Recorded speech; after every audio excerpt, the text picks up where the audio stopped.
औज़ुबिल्लाहिमिनश्शैतानिर्रजीम बिस्मिल्लाहिर्रहमानिर्रहीम अस्सलाम वालेकुम to my all viewers. Start करते हैं चैप्टर नंबर 10 और लेक्चर नंबर 10 को।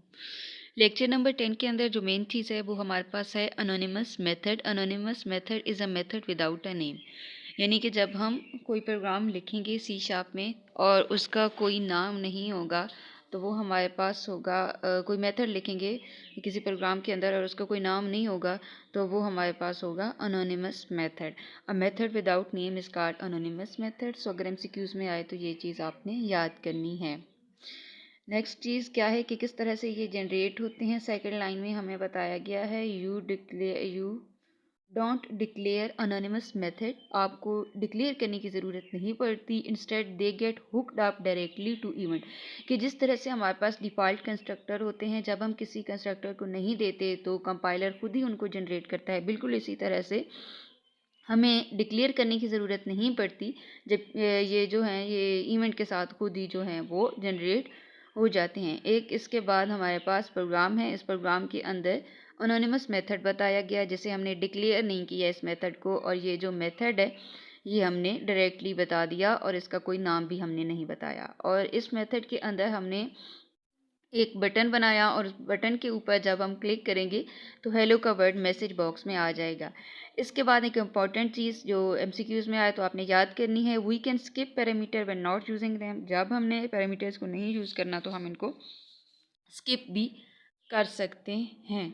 तो यहाँ पे पैरामीटर्स को स्किप करके उसी प्रोग्राम को बताया गया है। जो इम्पोर्टेंट चीज़ है वो है नलेबल वैल्यू टाइप। अभी जो मिड हुई है तो उनमें आया था एमसीक्यूज़ कि नलेबल जो वैल्यू टाइप्स होती हैं ना उनको डिक्लेयर किस तरह से करना है। तो इसकी जो फर्स्ट लाइन है ये हमें सिंटेक्स बता रही है नलेबल वैल्यू टाइप्स को डिक्लेयर करने का। जब किसी वैल्यू टाइप के अंदर के आगे हम क्वेश्चन मार्क डाल देंगे तो वो उसी जो वैल्यू टाइप है उसका नलेबल वर्जन बन जाएगा और देन हम उस नलेबल वैल्यू टाइप के अंदर कोई भी चीज़ जो है वो रख सकते हैं। नेक्स्ट हमारे पास है एक्सएमएल किस लिए यूज़ होता है। ये एक्सएमएल क्या है? एक्सएमएल जो है वो स्टैंड होता है।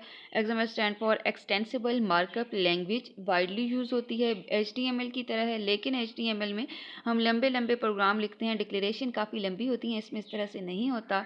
ये किस लिए बनाई गई है? ये टैग्स और एट्रीब्यूट्स और वैल्यू के लिए, और ये काफ़ी स्ट्रिक्टर वर्जन है एचटीएमएल का। इसके बाद है यूज़र का एक टैग है और उसके अंदर एंट्रीज़ हैं और फिर उस टैग को क्लोज़ किया। तो अगर आपके पास सिंटैक्स आए तो आपको पता होना चाहिए कि जब कोई टैग ओपन होना है तो इस तरह से होना है ये, और जब हमने किसी टैग को क्लोज़ करना है तो बैकस्लैश डालकर उस टैग को क्लोज़ कर देते हैं। ये एंट्रीज इसके अंदर दी। फिर क्यूब का ये टैग है और उस क्यूब के टैग के अंदर हमारे पास बहुत ज़्यादा एंट्रीज हैं। नेक्स्ट हमारे पास है एक्सएमएल रीडर क्या होता है और एक्सएमएल डॉक्यूमेंट क्या होता है। एक्सएमएल रीडर एक एक स्टेप को पढ़ता है और प्रिंट करता है, जबकि एक्सएमएल डॉक्यूमेंट पूरी फाइल को इकट्ठा सेव करता है और उसको सेव करके आपके सामने प्रिंट करवा देता है। यहाँ पे अब अगले प्रोग्राम के अंदर एक्सएमएल रीडर को हमने ये क्रिएट किया है और यहाँ पे हम उस फाइल का एड्रेस दे रहे हैं जिसकी हमने लाइंस को प्रिंट करवाना है या पढ़ना है। तो ये हमने इफ़ दी, तो इस इफ़ के ज़रिए से एक एक लाइन सामने प्रिंट होती जाएगी, दोबारा आएगा, फिर अगली लाइन को करेगा, फिर अगली लाइन को। नेक्स्ट में हमारे पास एक्सएमएल डॉक्यूमेंट है। इसमें भी हमने फाइल का एड्रेस दिया, न्यू करके हमने एक एक्सएमएल डॉक्यूमेंट बनाया और ये क्या कर रहा है, फॉर ईच के थ्रू सारी फाइल ट्रावर्स हुई और सारी की सारी इंट्रीज जो थी वो इकट्ठी करेंसीज वाली जो थी वो प्रिंट हो गई, बजाय हमने कोई मतलब हमें इफ़ वगैरह नहीं यूज़ करना पड़ा और डायरेक्टली सारा प्रोग्राम एग्जीक्यूट हो गया।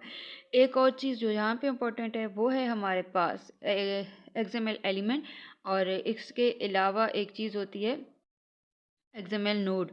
यहाँ पे नहीं तो अगले पैराग्राफ में शायद हो।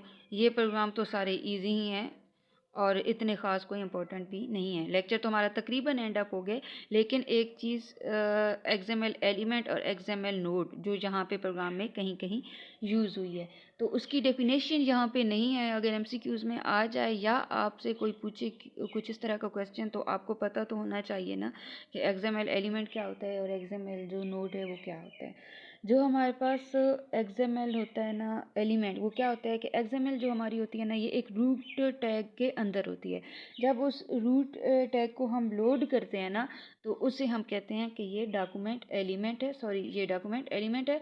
और इसके साथ ही हमारे पास आता है एक्सएमएल नोड की जो है वो वर्ड यूज़ होते हैं। तो नोड क्लास क्या करती है, तो एक्सएमएल की नोड क्लास की जो है ना एक्सएमएल नोड की क्लास, इसमें एक्सएमएल फाइल के जितने टैग होते हैं और एट्रीब्यूट होते हैं वो इसके अंदर होते हैं। तो डेफिनेशन दोबारा से एक दफ़ा रिवाइज कर रही हूँ कि एक्सएमएल नोड की क्लास के अंदर जो होते हैं एक्सएमएल फाइल के टैग एट्रीब्यूट्स वगैरह जो हैं वो उन्हें रिप्रेजेंट कर रही होती है।